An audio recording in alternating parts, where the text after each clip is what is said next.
الحمدللہ رب العالمین والصلاة والسلام علی اشرف الخلق و اکرم المرسلین وعلی آلہ و اصحابہ اجمعین اما بعد۔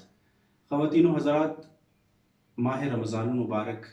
بالکل قریب ہے اور 1 یا 2 دن کے بعد انشاءاللہ شروع ہو جائے گا۔ اس ضمن میں چند باتیں آپ کی خدمت میں پیش کرنا ہے۔ سب سے پہلی بات تو یہ ہے کہ رمضان المبارک کی آمد جو ہے اس کو اس احساس اور شعور کے ساتھ ہمیں دیکھنا ہے اور اس کو سمجھنا ہے کہ یہ ایک بہت بڑا موقع ہے جو کہ اللہ رب العزت نے ہمیں عطا کیا ہے۔ حدیث پاک میں ایک واقعہ ذکر کیا جاتا ہے کہ کچھ صحابہ کا آپس میں اس بات پر اختلاف ہو گیا کہ 2 بھائی تھے، ان میں ایک میدان جنگ میں شہید ہو گئے اور دوسرے جو تھے وہ 1 سال کے بعد عام طبی وفات کے ذریعے ان کی جو ہے وہ موت ہو گئی۔ تو اب یہ بحث آئی کہ ان میں افضل کون ہے۔ تو کسی صحابی کو خواب میں یہ نظر آیا کہ جو بعد میں فوت ہوئے ہیں وہ افضل ہیں اور شہید جو ہیں ان سے زیادہ درجہ رکھتے ہیں۔ تو یہ بات جب نبی کریم صلی اللہ علیہ وسلم کی خدمت میں پیش کی گئی تو آپ نے فرمایا کہ وہ جو بعد والے فوت ہوئے ہیں ان کے بارے میں یہ بات درست ہے کہ ان کا مرتبہ زیادہ ہے، اس لیے کہ ان کو 1 سال کے اندر جو موقع ملا ہے روزے رکھنے کا، نمازیں پڑھنے کا، اس عمل کی وجہ سے، وہ جو اضافی عمل کیا ہے اس کی وجہ سے ان کا جو مرتبہ ہے وہ شہید سے بڑھ گیا ہے۔ تو اللہ تعالیٰ نے ہمیں یہ ایک موقع دیا ہے، اس پر ہمیں اس کا شکر ادا کرنا چاہیے، فرحت اور خوشی کا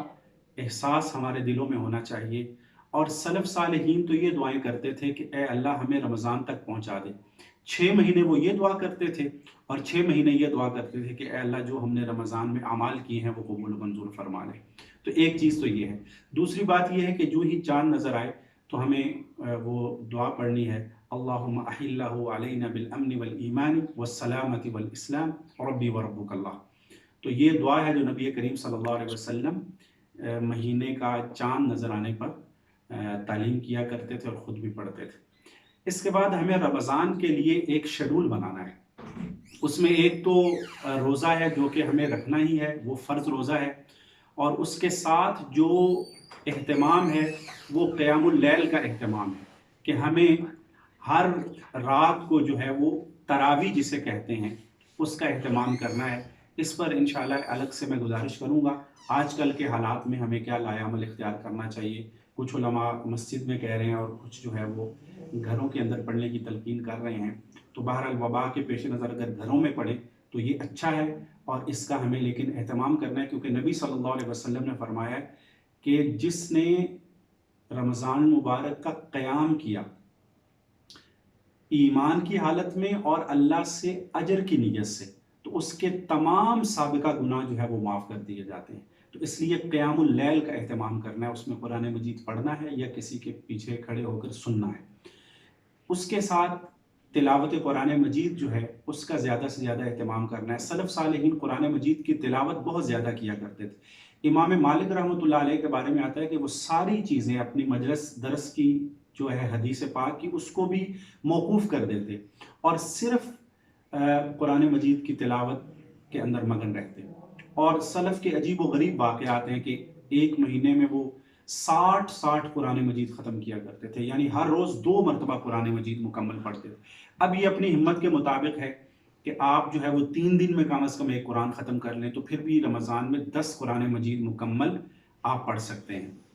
تو قرآن مجید کی تلاوت کا ایک معمول سیٹ کریں اور اس پر جتنا بھی ہو سکے، اگر 1 پارہ ہی پڑھ سکتے ہیں تو اس کو بھی چھوڑیں نہیں، تو 1 رمضان میں 1 قرآن کم از کم ہم پڑھ لیں تلاوت قرآن مجید کے ساتھ۔ اور اس کے ساتھ جو ہے وہ دعا کا اہتمام، نبی صلی اللہ علیہ وسلم نے فرمایا کہ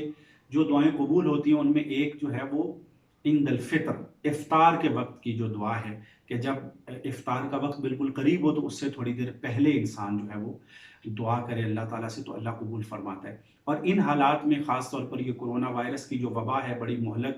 اور بڑی خطرناک جو ہے، اس کا ابھی تک کوئی علاج نہیں ہے، اس کے لیے خصوصی جو ہے وہ دعائیں کریں۔ پوری دنیا کو اس بحران نے اپنی لپیٹ میں لیا ہے کہ اللہ تعالیٰ تمام انسانوں کو اس سے محفوظ فرمائے، جو بیمار ہو چکے ہیں اللہ ان کو شفا عطا فرمائے،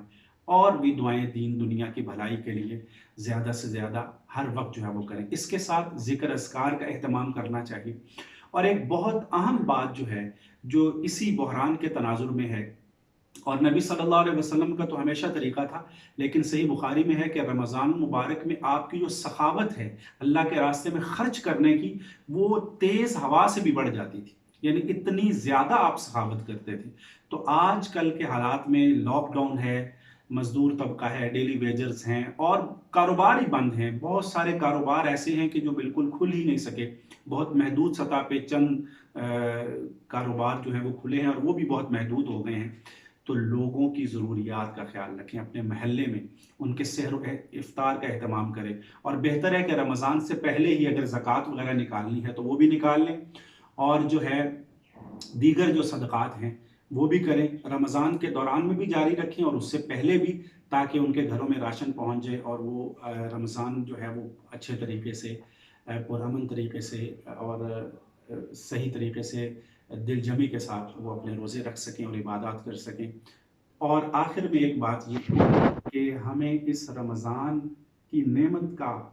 اس طرح بھی شکر ادا کرنا ہے کہ اپنے دلوں کو صاف کریں، کینے سے، کدورت سے، بغض سے، حسد سے۔ امام ابن رجب رحمۃ اللہ علیہ نے ایک بڑی خوبصورت بات لکھی ہے، انہوں نے فرمایا کہ نفلی کاموں سے زیادہ بہتر یہ ہے کہ انسان اپنے دل کی صفائی پر توجہ دے۔